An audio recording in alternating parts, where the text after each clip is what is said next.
ബിസ്മില്ലാഹിർ റഹ്മാനിർ റഹീം.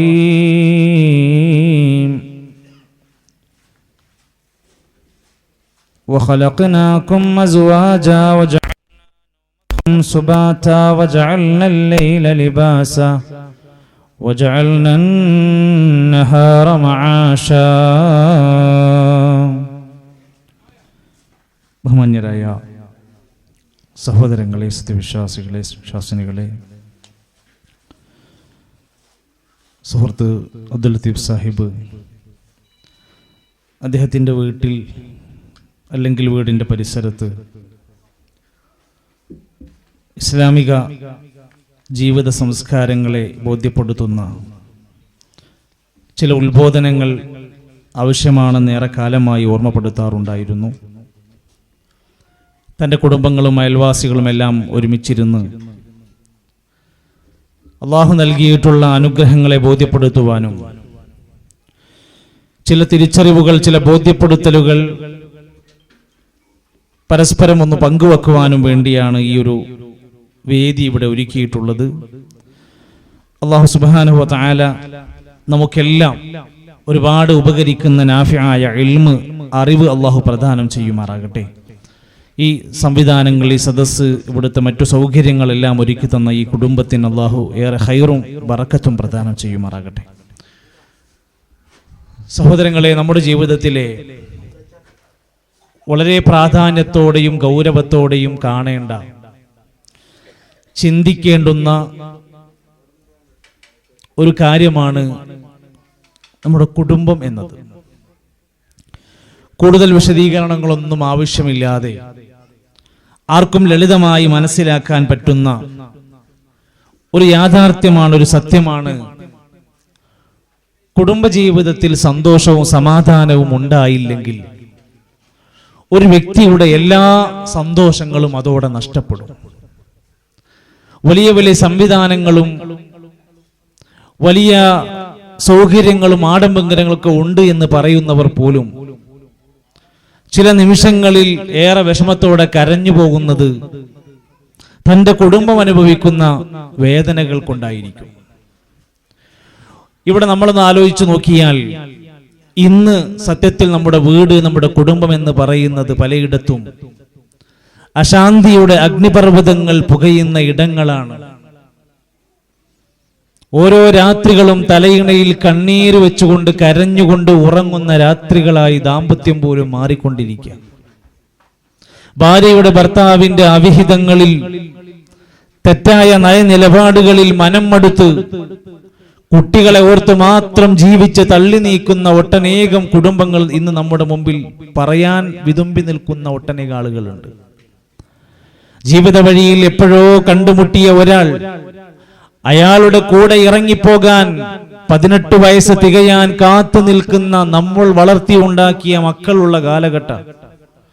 കോടതി വരാന്തകളിൽ മോളെ മോളെ എന്ന് വിളിച്ച് കരഞ്ഞിട്ട് ആ വാപ്പയുടെ ഉമ്മയുടെ കണ്ണുനീരിന്റെ ഒരു അംശം പോലും ശ്രദ്ധിക്കാതെ കഴിഞ്ഞ 4-5 മാസത്തിനുള്ളിലെ ഏതാനും മെസ്സേജിലും ചാറ്റിലും പരിചയപ്പെട്ട വ്യക്തിന്റെ കൂടെയാണ് ഞാൻ പോകുന്നതെന്ന് കോടതിക്ക് മുമ്പിൽ എഴുതി കൊടുക്കുന്ന പെൺകുട്ടികൾ നിറഞ്ഞു നിൽക്കുന്ന ഒരു കാലത്ത് കേരളത്തിന്റെ മണ്ണിൽ, കണ്ണൂർ ജില്ലയിൽ ചക്കരക്കല്ലിൽ നമ്മുടെ മനസ്സിനെ വേദനിപ്പിക്കുന്ന വാർത്തകളുണ്ട്. ലഹരിയുടെ വിവിധങ്ങളായ പ്രശ്നങ്ങൾ, ആ ലഹരിയുടെ കയത്തിലും അതിന്റെ ദുരിതങ്ങളിലും പെട്ട് പണവും അഭിമാനവും നഷ്ടപ്പെട്ട് രോഗങ്ങൾ വലിച്ചിഴച്ച് മനസ്സമാധാനത്തോടെ ജീവിക്കാൻ കഴിയാത്ത ഒരുപാട് വീടകങ്ങൾ നമ്മുടെ മുമ്പിലുണ്ട്. ഇതൊരു സത്യമാണ്, ആരും നിഷേധിക്കാത്ത സത്യങ്ങളാണ്. വിവാഹം തന്നെ വേണ്ട എന്ന് പറഞ്ഞുകൊണ്ട് അവിഹിതങ്ങളിലും ലിവിംഗ് ടുഗദറിലും തെറ്റായ പ്രണയജാബല്യങ്ങളിലും ചെന്നുപെട്ട് ജീവിതം നഷ്ടപ്പെട്ടുകൊണ്ടിരിക്കുന്ന ഒട്ടനേകം ആളുകളുടെ മുമ്പിലാണ് നമ്മൾ ജീവിച്ചു കൊണ്ടിരിക്കുന്നത്. മതവും ധാർമ്മികതയും വേണ്ട, അതൊന്നും ഞമ്മക്ക് ആവശ്യമില്ല എന്ന് പറഞ്ഞ് തോന്നിയതുപോലെ ജീവിച്ചു കൊണ്ടിരിക്കുന്ന വേറെ ഒരു കൂട്ടം ആളുകൾ നമുക്കിടയിലുണ്ട്. ഞാൻ ഈ പറഞ്ഞു വന്നത് ചില സാമ്പിളുകൾ മാത്രമാണ്. ലിസ്റ്റ് ഒന്നുകൂടെ നീട്ടിപ്പരത്തി പറഞ്ഞാൽ ചെറുതും വലുതുമായ ഒട്ടനേകം പ്രതിസന്ധികൾ കടന്നു വരുന്ന വീടകങ്ങളായി നമ്മുടെ വീടുകൾ മാറിക്കൊണ്ടിരിക്കുകയാണ്.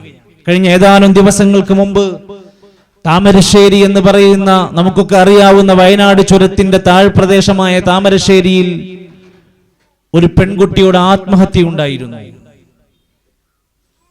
പേരിലൊരു മുസ്ലിം പേരുള്ളത് കൊണ്ട് സ്വാഭാവികമായും അതെന്താണെന്നൊരു വാർത്ത ഒന്ന് ശ്രദ്ധിക്കാൻ തുടങ്ങി.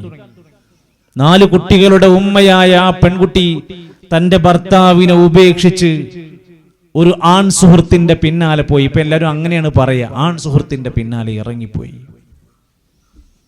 പിന്നീട് അവന്റെ കൂടെയുള്ള ജീവിതത്തിൽ മനം മടുത്ത് ലഹരിയുടെ അടിമയായിരുന്നു അയാളെന്ന് ബോധ്യപ്പെടുമ്പോൾ കൂടെ ഉണ്ടായിരുന്നത് ഒരു ചെറിയ കുട്ടി മാത്രമാണ്. ബാക്കി 3 കുട്ടികളെയും തന്റെ ഭർത്താവിന്റെ വീട്ടിൽ ഉപേക്ഷിച്ചിട്ടാണ് ഈ പെണ്ണുപോയത്. പക്ഷെ കൂടെയുള്ള ജീവിതത്തിൽ സന്തോഷം ഉണ്ടാകുമെന്ന് വിചാരിച്ചാണ് ഉള്ള സന്തോഷം വലിച്ചെറിഞ്ഞു പോയത്. മാരകമായ ലഹരിയുടെ അടിമത്തത്തിൽ കുടുങ്ങിപ്പോയതിന്റെ ദുരന്തങ്ങൾ അനുഭവിച്ചൊരു ദിവസം പഴയ ഭർത്താവിന്റെ വീട്ടിലേക്ക് വിളിക്കാണ്, ഉമ്മ ഞാൻ അങ്ങോട്ട് വരട്ടെ, എന്നെ നിങ്ങൾ സ്വീകരിക്കൂ. സ്വാഭാവികമായും അത്രയും കാലത്തെ ഒരു ബന്ധത്തിന്റെ പേരിൽ ഒരു ജീവിതം തിരിച്ചു കിട്ടട്ടെ എന്ന് വിചാരിച്ചിട്ട് ഉമ്മ പറയാണ്, മോള് വാ, സാരല്ല, നമുക്ക് ശരിയാക്കാം. പിന്നീട് റൂമിൽ ആത്മഹത്യ ചെയ്ത് കൊന്നതാണോ എന്നും ആത്മഹത്യയാണോ എന്നും സംശയിക്കപ്പെടുന്ന ദുരൂഹതകൾ ഇന്നും നിൽക്കുന്ന ജീവിതങ്ങളായി നമ്മുടെ മുമ്പിലേക്ക് ഇന്നും വഴി തുറക്കുകയാണ്. നമുക്കെന്തു പറ്റി മനുഷ്യരെ?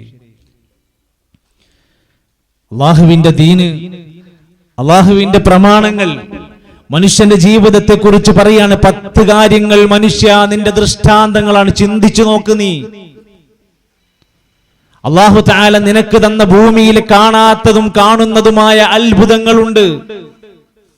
ഈ ഭൂമിയെ നിനക്കൊരു തൊട്ടിലാക്കി തന്നില്ലേ? അലം നജഅലിൽ അർള മിഹാദ വൽ ജിബാല ഔതാദ.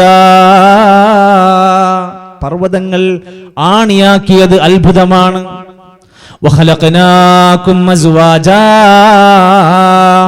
നിങ്ങളെ ഇണകളാക്കി സൃഷ്ടിച്ചതും അല്ലാഹുവിന്റെ ദൃഷ്ടാന്തമാണ്. ആണും പെണ്ണും തമ്മിൽ ഇണയായി ജീവിച്ച് കുടുംബമായി ജീവിച്ച് പേരമക്കളായി ജീവിക്കാൻ പറ്റുന്ന ഒരു മനസ്സ്, അതിന് പറ്റിയ ഒരു ശരീരം, അതിന് പറ്റുന്ന ഒരു പക്വത നൽകിയത് പടച്ച റബ്ബിന്റെ ദൃഷ്ടാന്തമാണ്. വജഅൽനാ നൗമകും സുബാതാ, നിങ്ങൾക്ക് വിശ്രമിക്കാൻ അല്ലാഹു ഉറക്കം നൽകിയില്ലേ? ഒരു ദിവസം ഉറങ്ങാത്ത മനുഷ്യനെ പറ്റി ചിന്തിച്ചോക്ക്. ഒരു രാത്രി ഉറങ്ങാതെ കിടക്കുന്ന ഒരാളുടെ ജീവിതം ആലോചിച്ചു നോക്ക്. മാസങ്ങളോളം ഉറങ്ങാതെ ഇരിക്കുന്ന ഒരാൾ മാനസിക രോഗിയല്ലാതെ മറ്റെന്താകാനാ? അല്ലാഹു പറയാ, നിങ്ങൾക്ക് വിശ്രമമാക്കി ഉറക്കത്തെ തന്നില്ലേ? രാത്രിയെ നിങ്ങൾക്കൊരു പുതപ്പ് പോലെ ഒരു വസ്ത്രമാക്കി തന്നു, പലതും മറച്ചു വെക്കാൻ, ശാന്തമായി ഒന്ന് ഉറങ്ങാൻ, എല്ലാ ജോലിത്തിരക്കും മാറ്റിവെക്കാൻ, ശബ്ദകോലാഹലങ്ങളില്ലാത്ത ഒരു രാത്രിയെ നിങ്ങൾക്ക് വസ്ത്രമാക്കി റബ്ബ് തന്നില്ലേ? പകലിനെ നിങ്ങൾക്ക് ജീവിക്കാൻ, സഞ്ചരിക്കാൻ, ജോലി ചെയ്യാൻ പറ്റുന്ന രൂപത്തിൽ സംവിധാനിച്ചു തന്നില്ലേ? അള്ളാന്റെ ദൃഷ്ടാന്തങ്ങളാണ്. സൂറത്തുർ റൂം വായിച്ചാലും ഇതുപോലെ കാണാൻ സാധിക്കും. വമിൻ ആയാതിഹി മനാമുകും ബില്ലൈലി വന്നഹാർ, രാത്രിയിലും പകലിലുമായി നിങ്ങൾക്ക് ഉറങ്ങാൻ പറ്റുന്നത് അള്ളാന്റെ ദൃഷ്ടാന്തമാണ്. വമിൻ ആയാതിഹി അൻ ഖലഖലകും മിൻ അൻഫുസികും അസ്വാജ, നിങ്ങളെ ഇണകളാക്കി സംവിധാനിച്ചത്, സൃഷ്ടിച്ചത് അള്ളാന്റെ ദൃഷ്ടാന്തമാണ് എന്ന് അല്ലാഹു പറയാണ്. വജഅല ബൈനകും മവദ്ദതൻ വറഹ്മ, നിങ്ങൾക്കിടയിൽ അല്ലാഹു മവദ്ദത്തും റഹ്മത്തും തന്നത് അള്ളാന്റെ അത്ഭുതകരമായ ആയാത്തുകളിൽ പെട്ടതാണ്. കല്യാണം കഴിഞ്ഞ ആദ്യത്തെ 5 കൊല്ലം ഭയങ്കര അടിപൊളിക്കും. ഭർത്താവ് ഭാര്യയെയും ഭാര്യ ഭർത്താവിന്റെയും ഇഷ്ടങ്ങളും അനിഷ്ടങ്ങളും മനസ്സിലേക്ക് പ്രതികരിക്കാൻ തുടങ്ങും. കണ്ടില്ലെങ്കിൽ വിഷമം ഉണ്ടാകും. കുറച്ചങ്ങ് പ്രായം കഴിയും, ആ ഒരു പ്രസരിപ്പ് നഷ്ടപ്പെടും, മക്കളും പേരമക്കളൊക്കെ ആകും. അന്നും ദാമ്പത്യം ഉണ്ടാകും. ആ ദാമ്പത്യം നിലനിന്ന് പോകാനാണ് മവദ്ദത്തും വറഹ്മ, കാരുണ്യവും തന്നിരിക്കുന്നു, സ്നേഹവികാരങ്ങളും നൽകിയിരിക്കുന്നു. ആ കാരുണ്യാണ് ഏത് പ്രായമായ മനുഷ്യനും തന്റെ ഭാര്യന്റെ കൂടെ ഇങ്ങനെ ജീവിച്ചു പോകാൻ അള്ളാഹ് നൽകിയിട്ടുള്ള സംവിധാനം. ഈ സംവിധാനങ്ങളെ മനസ്സിലാക്കിയിട്ട് മനുഷ്യൻ അവന്റെ ജീവിതത്തെ തിരിച്ചു പിടിക്കണം.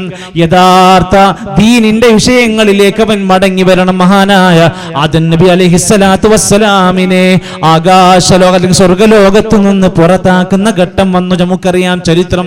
അവിടുന്ന് ദുനിയാവിലേക്ക് ഇറങ്ങിപ്പോകുമ്പോൾ ഒരു വല്ലാത്ത പ്രതിസന്ധി ഉണ്ടായിരുന്നു. ഇനി എങ്ങനെ ജീവിക്കും? ഇനി ഞാൻ എന്ത് ചെയ്യും?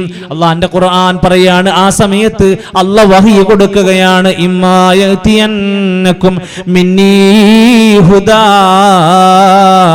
എന്നിൽ നിന്ന് നിങ്ങൾക്ക് സന്മാർഗം വരുന്നതാണ്.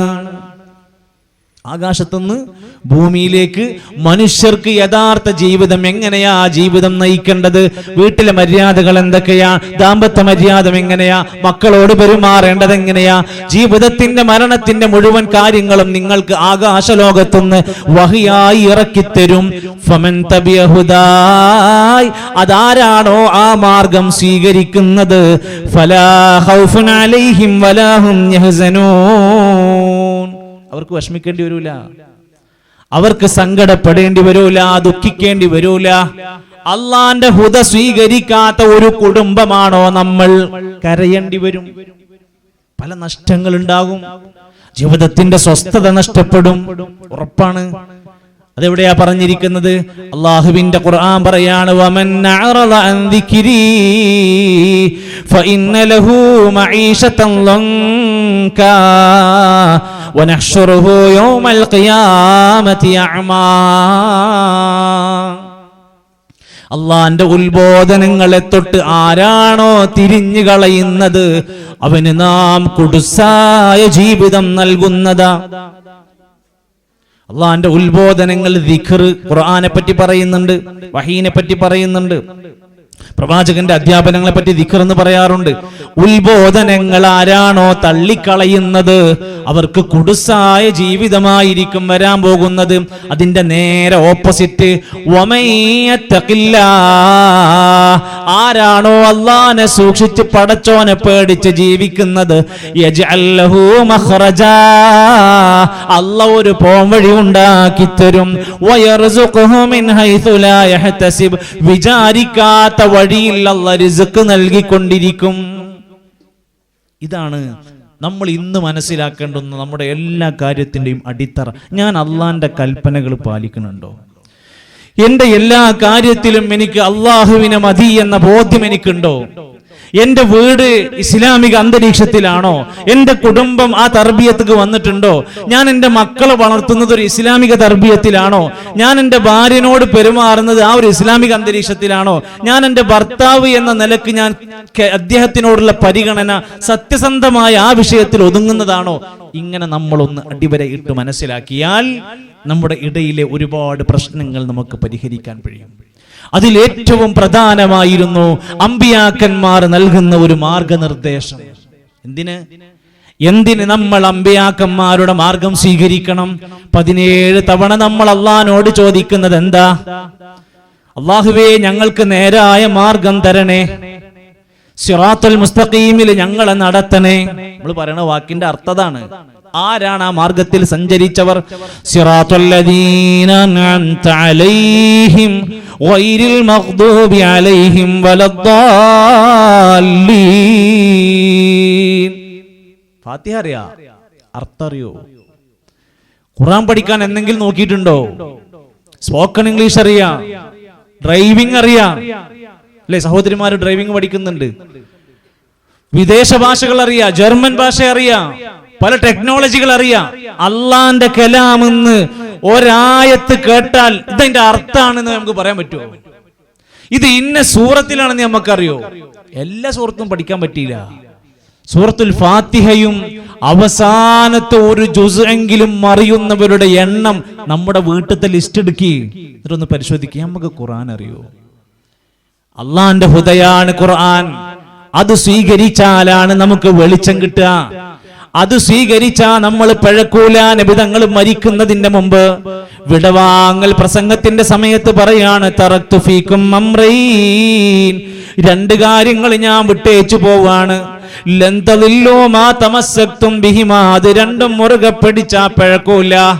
കിതാബല്ലാഹി വസുന്നത റസൂലിഹി, അള്ളാഹന്റെ കിതാബും നബിയുടെ ചര്യകളും മുറുകെ പിടിച്ചാ പിഴക്കൂല.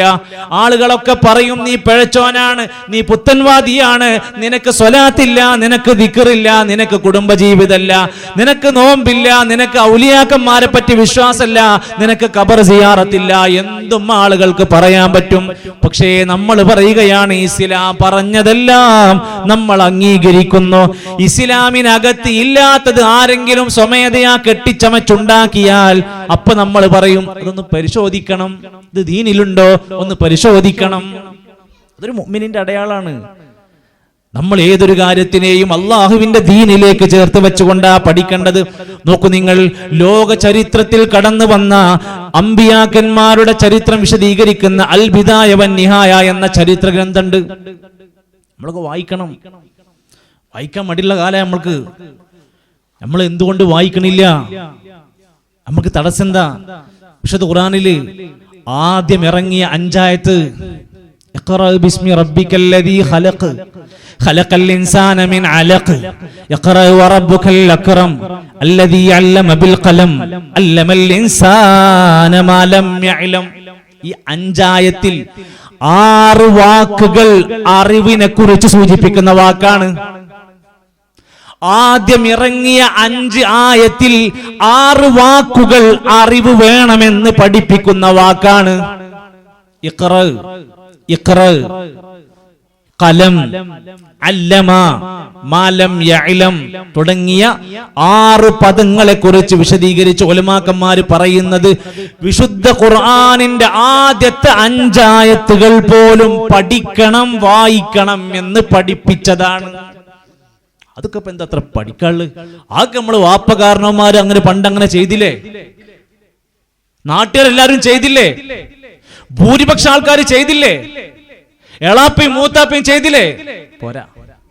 ദീൻ എന്ന് പറഞ്ഞാൽ ആരൊക്കെയോ ചെയ്തു വെച്ചതാകില്ല. അതിനൊരു അസുലുണ്ട്, അടിത്തറയുണ്ട്. ലോകചരിത്രത്തിൽ അമ്പിയാക്കന്മാരെ പറ്റി പഠിച്ച ബിദായ വൻ നിഹായയിൽ ആ തഫ്സീറിന്റെ ഗ്രന്ഥത്തിൽ വിശദീകരിച്ചു പറയാണ്, 1,00,000-ലധികം പ്രവാചകന്മാര് ലോകത്തിന്റെ പല മുക്കുമൂലകളിൽ വന്നിട്ടുണ്ട്. ശരിയാണ്, ഖുർആൻ പറഞ്ഞിട്ടുണ്ട്. വഇൻ മിൻ ഉമ്മത്തിൻ ഇല്ലാ ഖലാ ഫിഹാ നദീർ. എല്ലാ ഉമ്മത്തിലേക്കും ഒരു താക്കീതുകാരൻ വന്നു പോയിട്ടുണ്ട്. വിശാലമായ ഈ ലോകത്ത്, ഈ ദുനിയാവിൽ എത്ര സ്ഥലമുണ്ട്? അവിടേക്ക് അമ്പിയാക്കന്മാർ പലയിടത്തും വന്നിട്ടുണ്ട്. അതിൽ 25 നബിമാരുടെ പേര് വിശുദ്ധ ഖുർആനിലൂടെ പഠിപ്പിച്ചിട്ടുണ്ട്. പേര് മാത്രല്ല, ചരിത്രം. ആ ചരിത്രത്തിൽ ഏറ്റവും കൂടുതൽ തവണ പരാമർശിക്കപ്പെട്ട പ്രവാചകന്റെ പേര് കലീമുല്ലാഹി മൂസ അലൈഹി സ്വലാത്തു വസ്സലാം, മൂസാ നബി. പിന്നീട് ഏറ്റവും അധികം പരാമർശിക്കപ്പെട്ട പേര് ഖലീലുല്ലാഹി ഇബ്രാഹിം നബി അലൈഹി സ്വലാത്തു വസ്സലാം. ഇവരാണ് അമ്പിയാക്കന്മാർ. അല്ലാഹ് അനുഗ്രഹിച്ചവരാരാ? ഫൗലായികല്ലദീന മഅല്ലദീന അൻഅമല്ലാഹു അലൈഹിം മിനൻ നബിയ്യീന വസ്സുദ്ദീഖീന വശുഹദാഇ വസ്സാലിഹീൻ. ഇവരാണ് അനുഗ്രഹിച്ചവര്. അവരുടെ മാർഗത്തിലേക്ക് നമ്മുടെ കുടുംബം മാറണം. കുറച്ച് ബുദ്ധിമുട്ടുണ്ടാവും. നൂഹ് നബി അലൈഹിസ്സലാമിന്റെ ഭാര്യ മാറാൻ തയ്യാറായിട്ടില്ല. നൂഹ് നബി അലൈഹിസ്സലാത്തു വസ്സലാം പഠിപ്പിച്ച ഇസ്ലാമിന്റെ സാരോപദേശങ്ങൾ സ്വീകരിക്കാൻ നൂഹ് നബിന്റെ ഭാര്യ തയ്യാറായിട്ടില്ല. ബുദ്ധിമുട്ടുള്ള കാര്യമായിരുന്നു. ലൂത്ത് നബി അലൈഹിസ്സലാമിന്റെ ഭാര്യ ആ കുടുംബത്തിൽ ഒരുമിച്ച് താമസിച്ചിട്ട് പോലും ലൂത്ത് നബി അലൈഹിസ്സലാം പഠിപ്പിച്ച ആദർശത്തിലേക്ക് വന്നിട്ടില്ല. ഇബ്രാഹിം നബി അലൈഹിസ്സലാമിന്റെ സവിശേഷത ലോക ചരിത്രത്തിൽ അറിയാത്തവരാരാ ഉള്ളത്? ഇബ്രാഹിം നബി അലൈഹിസ്സലാമിന്റെ വാപ്പ ആ വിശ്വാസത്തിലേക്ക് വന്നിട്ടില്ല. നബിയുനാ വഹബീബുനാ റസൂലുള്ളാഹി സ്വല്ലല്ലാഹു അലൈഹി വസല്ലമന്റെ പ്രിയപ്പെട്ട ബന്ധുക്കളായിരുന്നു അബൂ താലിബ്, അബൂ ലഹബ്. അന്ന് കുടുംബ നബിതങ്ങൾ പ്രവാചകത്വം നേടുന്നതിന്റെ മുമ്പ് ഏറ്റവും നല്ല കുടുംബക്കാരന്മാരുടെ കൂട്ടത്തിൽപ്പെട്ട ആളെ പിന്നീട് ലഅനത്ത് കിട്ടിയ ആളായി മാറിയില്ലേ? അബൂജഹൽ കുടുംബക്കാരനായിരുന്നു.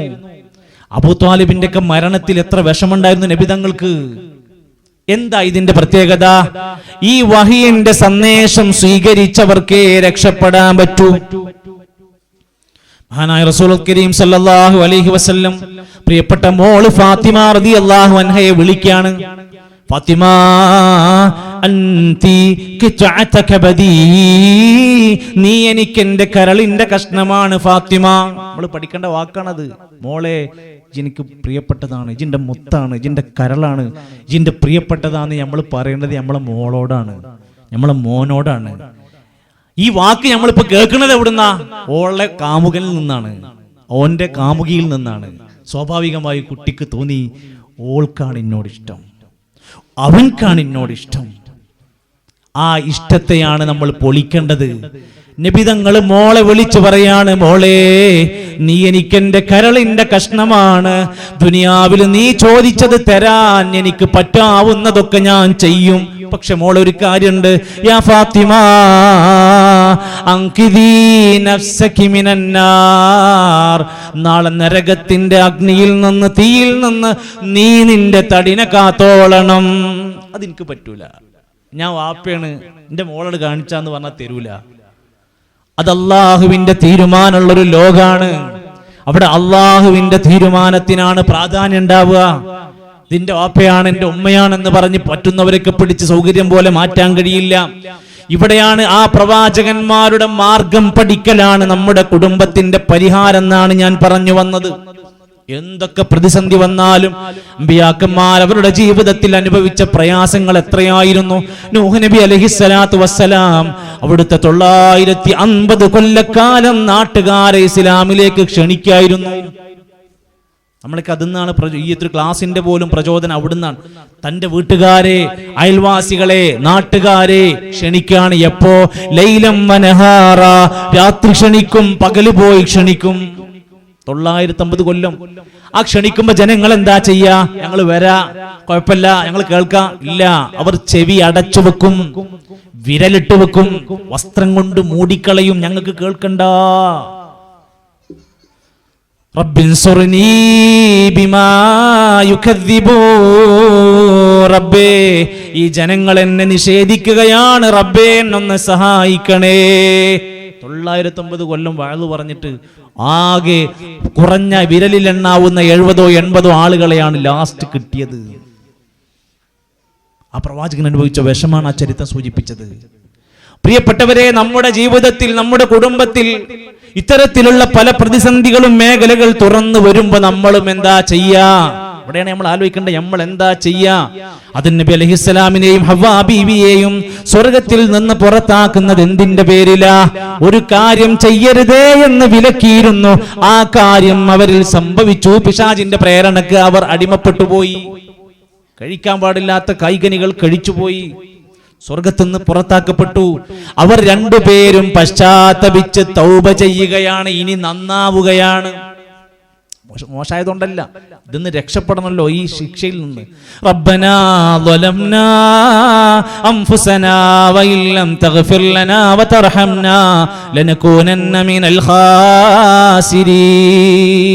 പടച്ചവനെ, ഞങ്ങൾ ഒരുപാട് അക്രമങ്ങൾ ചെയ്തു പോയി റബ്ബേ, ഞങ്ങൾക്ക് പുറത്തു തരണേ, ഞങ്ങളോട് കരുണ കാണിക്കണേ. അതൻ നബി അലൈഹിസ്സലാം ഹവ്വാ ബീവി ചരിത്രത്തിൽ പറയുന്നത് 300 കൊല്ലക്കാലം ഇത്തരത്തിലുള്ള പ്രാർത്ഥന നടത്തി. 300 കൊല്ലക്കാലം. എന്നിട്ട് പ്രാർത്ഥനയ്ക്ക് ഉത്തരം കിട്ടിയിട്ടാണ് അവിടുന്ന് പിന്നീട് അവർ രണ്ടുപേരും പിന്നെ കണ്ടുമുട്ടുന്നത്. സ്വർഗത്തിൽ നിന്ന് 2 റൂട്ടൊക്കെ പോയതെന്ന് പറഞ്ഞു. പിന്നെ കണ്ടുമുട്ടുന്നത് ഈ തൗബക്ക് ശേഷമാണ്. പിന്നെയും അവിടുന്ന് ഒന്നുകൂടെ കടന്നു വന്നാൽ മഹാനായ യൂനുസ് നബി അലൈഹിസ്സലാത്തു വസ്സലാം അവിടുന്ന് നീനവ എന്ന പ്രദേശത്ത് നിന്ന് തിരിച്ചു വരിക. കപ്പലിൽ പെട്ടുപോയ സമയത്ത് അവിടുന്ന് രേഖപ്പെടുത്തിയത് കാണാൻ സാധിക്കും. ആ സമയത്ത് തിരിച്ചു വരുമ്പോ കടലിലേക്ക് വീഴേണ്ട ഒരു ഘട്ടം വന്നു. അല്ല, നറുക്ക് വീണു യൂനുസ് നബിയെ പുറത്താക്കാൻ. കപ്പലിന്റെ ഭാരം സഹിക്കവയ്യാതെ ആ നറുക്ക് 1ാമത് ഇട്ടു, യൂനുസ് എന്ന പേര് വീണു. 2ാമത് ഇട്ടോക്കി, യൂനുസ് എന്ന പേര് വീണു. 3ാമത് ഇട്ടു നോക്കി, ആ പേരെന്നെ ആവർത്തിച്ചു വന്നു. കടലിലേക്ക് തള്ളണ്ടി വന്നു. ഒരു ഭീമമായ മത്സ്യം വന്നു. യൂനുസ് നബിനെ വിഴുങ്ങിക്കളഞ്ഞു. ഇനി എന്താ ചെയ്യാ? ഒരു പ്രതിസന്ധിക്ക് മുമ്പിൽ പെട്ടാൽ ഞാൻ ഏത് നബിനോടാണ് പ്രാർത്ഥിക്കേണ്ടത്? ഞാൻ ഏത് ഷെയ്ഖിനോടാണ് പ്രാർത്ഥിക്കേണ്ടത്?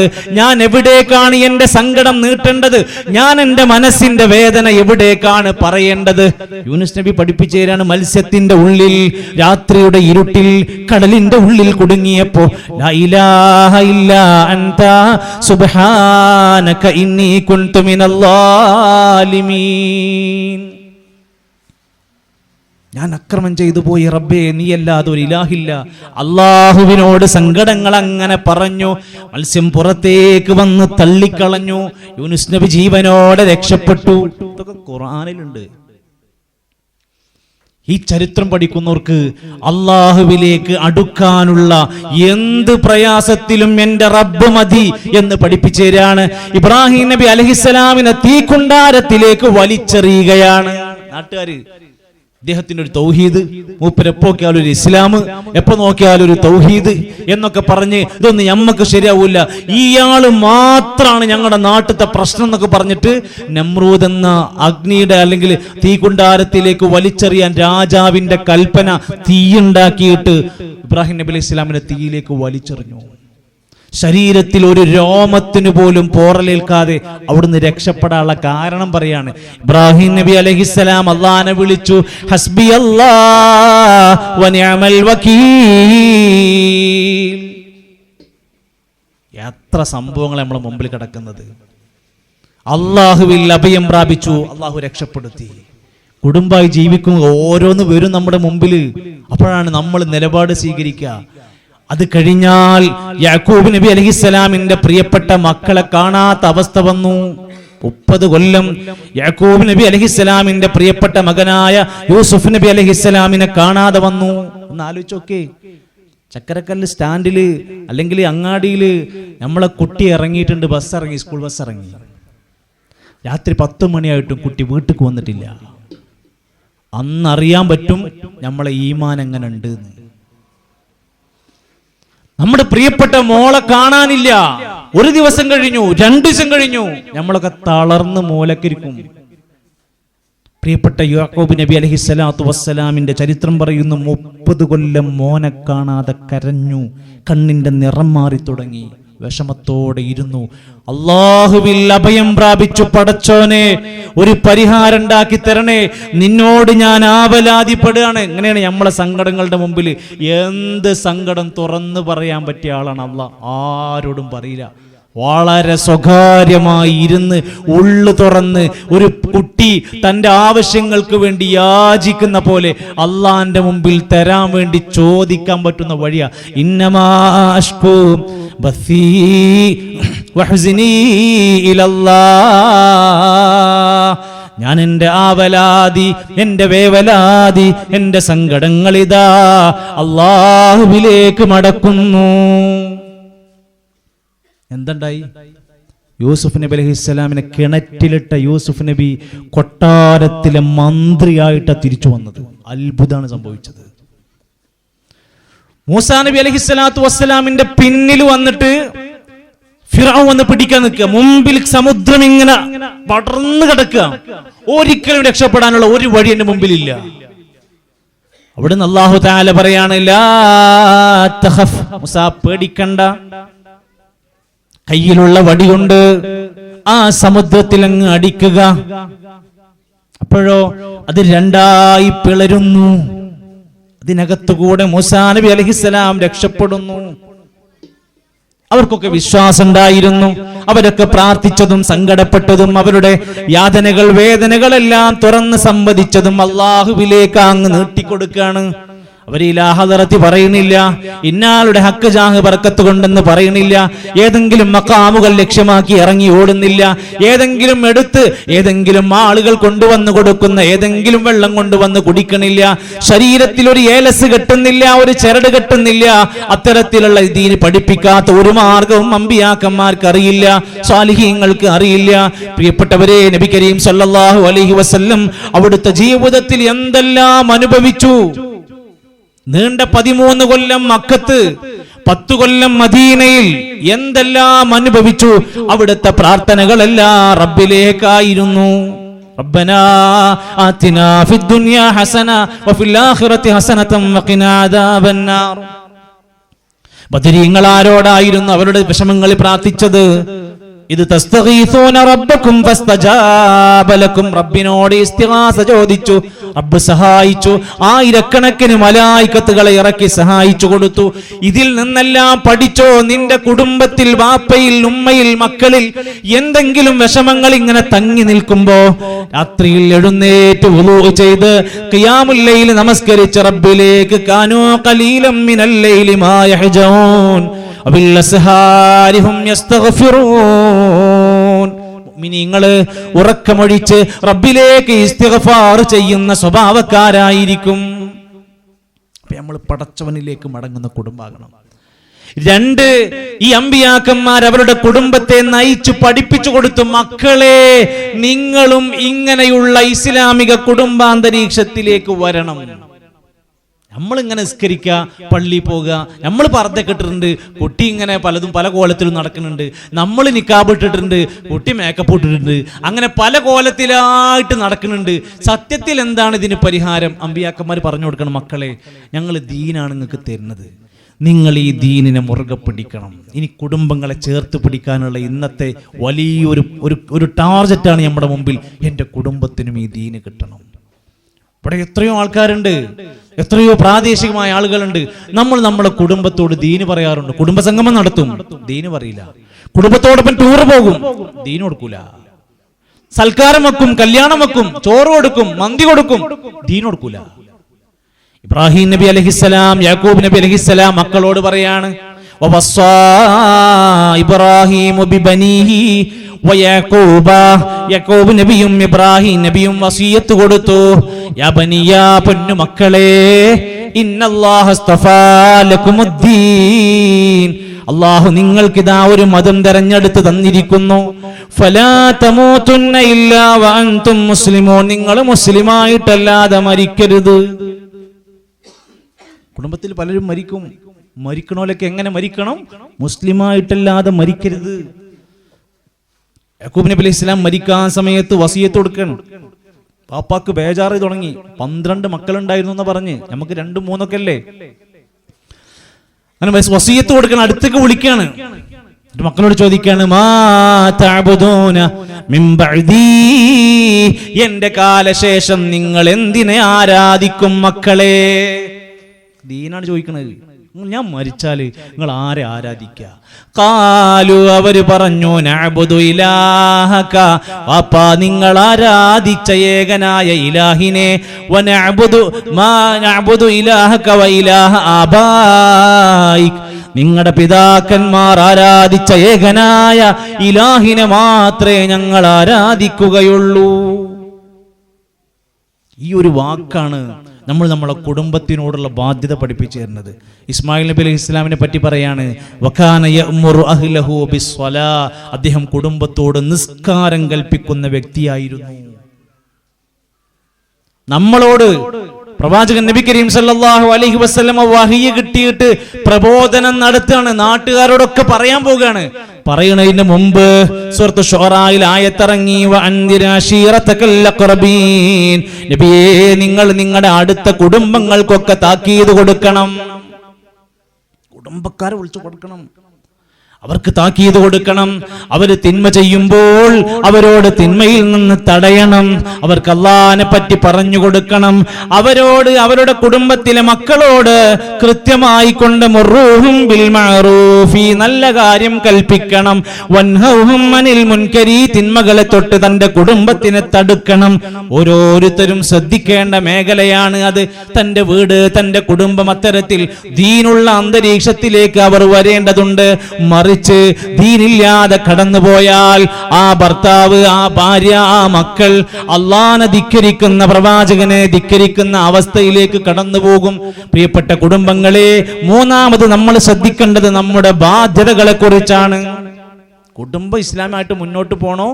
ഇസ്ലാം പറഞ്ഞ ബാധ്യതകൾ ഓരോരുത്തരും ശ്രദ്ധിക്കണം. ഇവിടെ കൂടുതൽ സ്ത്രീകൾ ഉള്ളത് കൊണ്ട് ആദ്യം അവരെ പറ്റി പറയട്ടെ. സ്ത്രീ എന്ന നിലക്ക് നീ ഒരു ഉമ്മയാണോ? മക്കളോട് ബാധ്യത ഉണ്ട്. ഒരു ഭാര്യയാണോ? ഭർത്താവിനോട് ബാധ്യതയുണ്ട്. ഒരു ഉമ്മാന്റെ മോളാണോ, ഉമ്മാനോട് ബാധ്യത ഉണ്ട്. ഒരാളുടെ ആങ്ങളെ പെങ്ങളായ എന്ന നിലക്ക് നിങ്ങളൊരു സഹോദരിയാണോ, നിന്റെ ആങ്ങളയോട് ബാധ്യതയുണ്ട്. എല്ലായിടത്തും നമുക്കൊരു റോളുണ്ട്.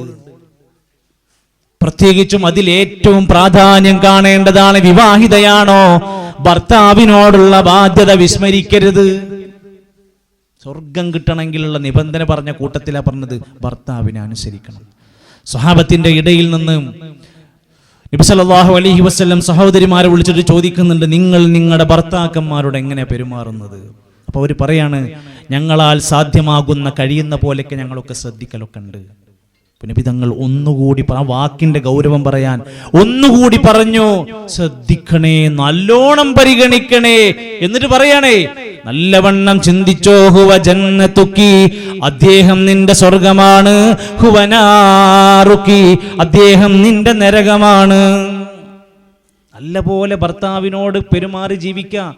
നമ്മളെ കുടുംബത്തില് എത്രയോ ആളുകളെ പെണ്ണന്വേഷിച്ചിട്ട് അവസാനം നമ്മുടെ കയ്യിലേക്ക് അദ്ദേഹം വന്ന് പെട്ടത് അള്ളാന്റെ തീരുമാനാണ്. നമ്മുടെ വാപ്പയുടെ കൈപിടിച്ച് അദ്ദേഹം ഏറ്റെടുത്തതാണ്. ഇനി വലിയ റിസ്ക് ആ മനുഷ്യന്റെ തലയിലുണ്ട്.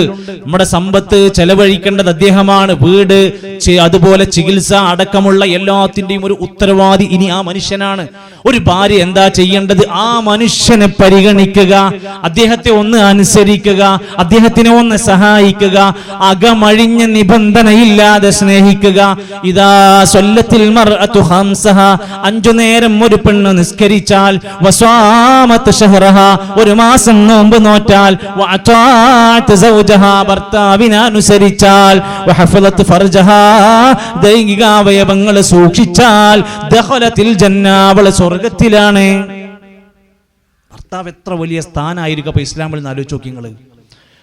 നബി തങ്ങൾ അറഫ പ്രസംഗം എന്ന് പറയുന്നത് ചരിത്രത്തിലെ ഏറ്റവും അത്യപൂർവ പ്രഭാഷണമായിരുന്നു അറഫ പ്രഭാഷണം. അതിൽ പോലും നബി തങ്ങൾ എടുത്തു പറഞ്ഞു, ഭാര്യമാരെ, നിങ്ങൾ നിങ്ങളുടെ ഭർത്താവിനോടുള്ള ബാധ്യതകൾ നിർവഹിക്കണം. ഭർത്താക്കന്മാരെ, നിങ്ങൾ നിങ്ങളുടെ ഭാര്യനോടുള്ള ബാധ്യതകൾ നിർവഹിക്കണം. കടമയാണത്. അതിലൊരു വിട്ടുവീഴ്ചക്ക് നിങ്ങൾ ഒടുങ്ങാൻ പറ്റില്ല. പക്ഷെ ഇവിടെയാണ് തന്റെ പ്രിയപ്പെട്ട ഭർത്താവിനോട്, അദ്ദേഹത്തിനോട് മോശമായി പെരുമാറുന്നവർ, പറഞ്ഞാൽ അനുസരിക്കാത്തവർ, അദ്ദേഹത്തിന്റെ ഇഷ്ടം മാനിക്കാത്തവർ, ശരീരവും മനസ്സും കൊടുക്കാൻ വിസമ്മതിക്കുന്ന എത്രയോ ആളുകൾ, പുരുഷൻ വഴികേടിലാകുന്നതിന്റെ അടിസ്ഥാന കാരണം അവിടുന്ന് സ്ത്രീകൾക്കൊരു പങ്കുണ്ട്.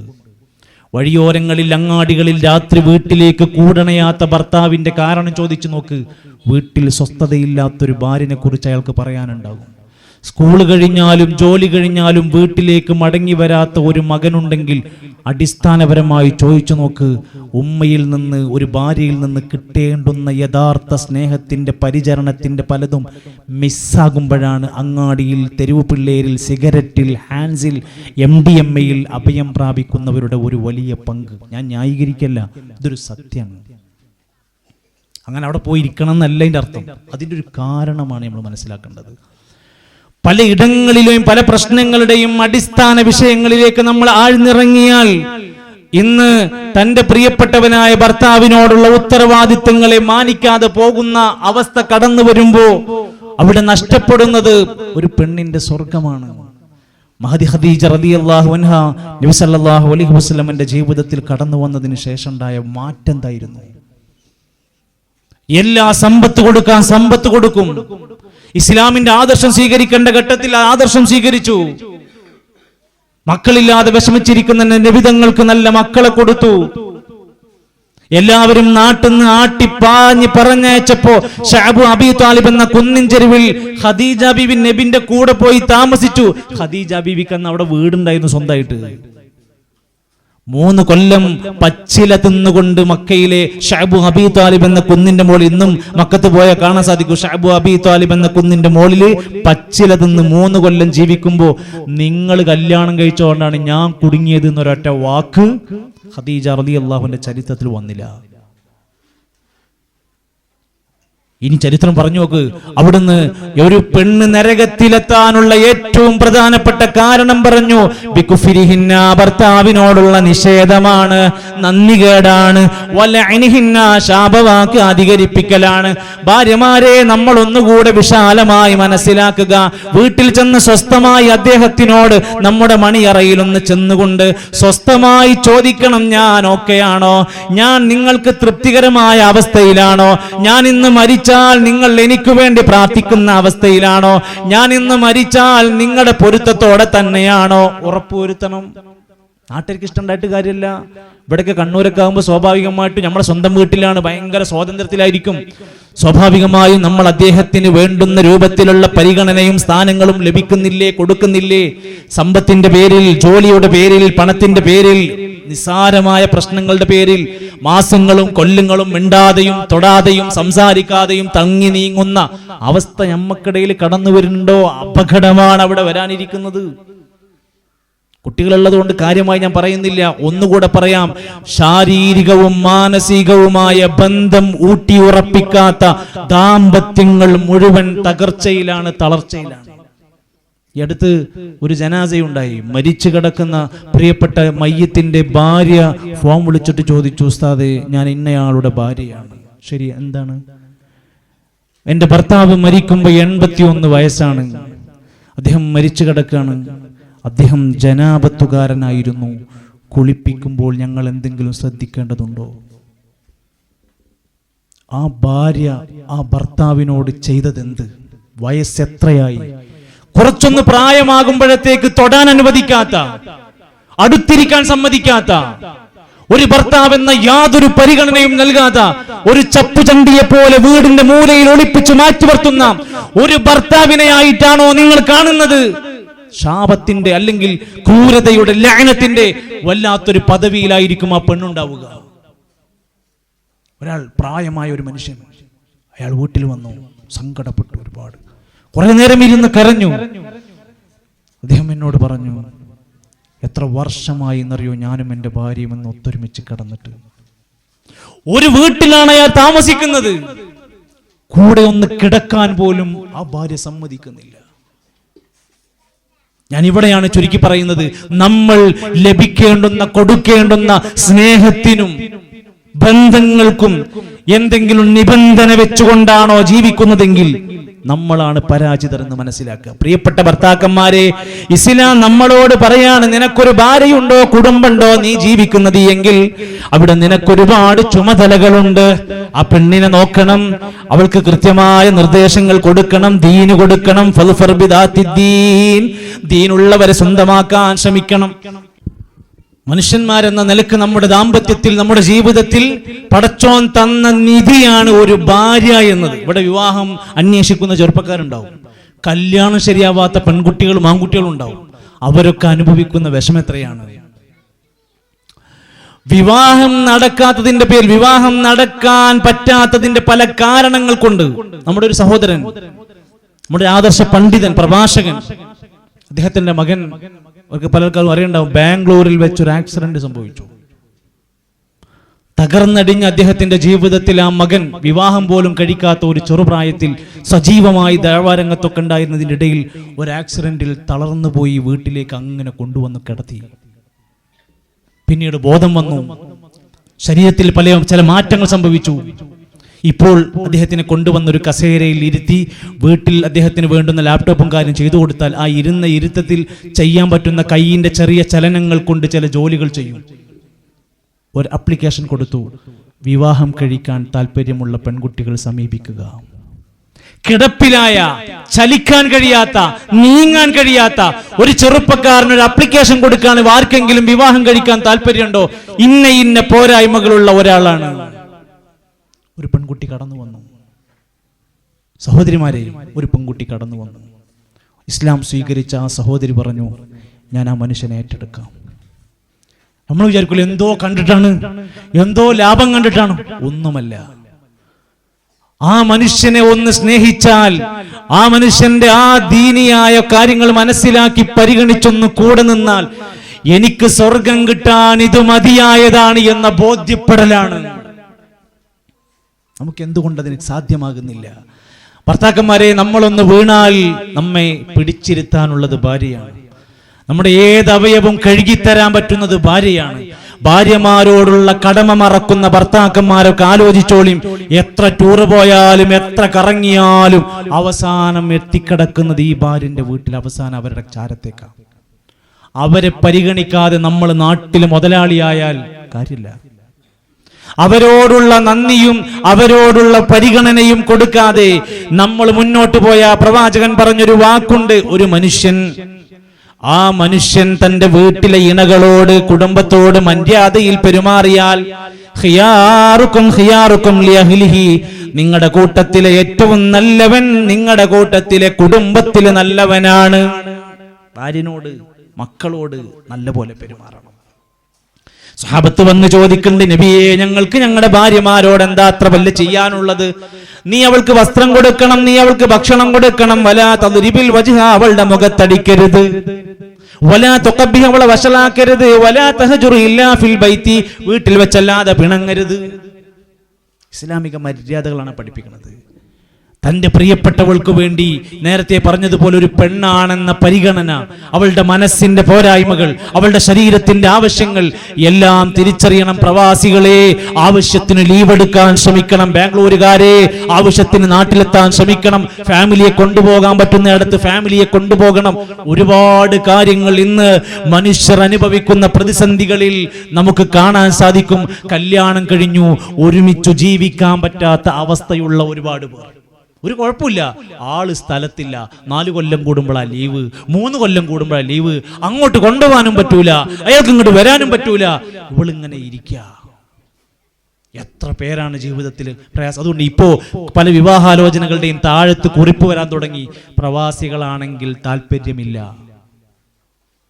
പേടിക്കേണ്ട കാര്യമാണ്, ആലോചിക്കേണ്ട കാര്യമാണ്.